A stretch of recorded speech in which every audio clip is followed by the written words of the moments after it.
onion said, "How are you peeling?" Oh, hey, didn't see you there. I'm Mrs. Roberts. I'm the school counselor at Mattoon Middle School. And I'm Miss Levan, the school social worker. Some of you may be getting the hang of this remote learning stuff, and maybe some of you haven't. Well, I have some tips and tricks for you to help you be successful with remote learning. But you don't want to hear them from me, and you can't hear them from Miss Levan, so why don't we hear them from some of your classmates?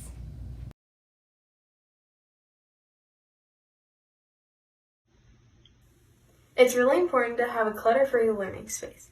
It's just like being in a desk at school, but in your home. Feel free to decorate it and make it your own unique learning space. Here's mine. Some key items to have out are pens and pencils, your Chromebook, sufficient lighting, a notebook, and a charger nearby.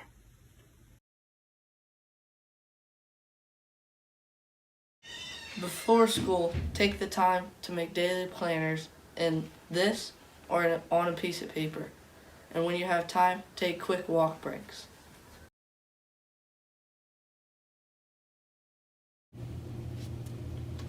Oh, time for school.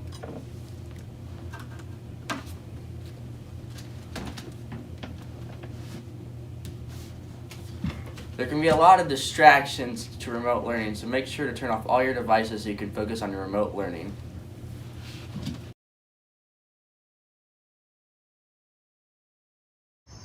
Tip number 4 is to use a daily calendar or planner. It's important to stay on task with what homework assignments are due or what tests are coming up. Make sure to check things off once you've done them and reward yourself for completing your assignments. During remote learning, you need plenty of exercise. Exercising helps us think better. It also helps problem solving, memory, and improves attention span. It reduces stress and anxiety. You can go outside, do YouTube workouts, do sports, or create TikTok dances. Think about your favorite activity and put it in your schedule for after classes. Tip number 6 is to not be afraid to reach out to your teachers. They are your best source to getting your assignments done correctly and on time.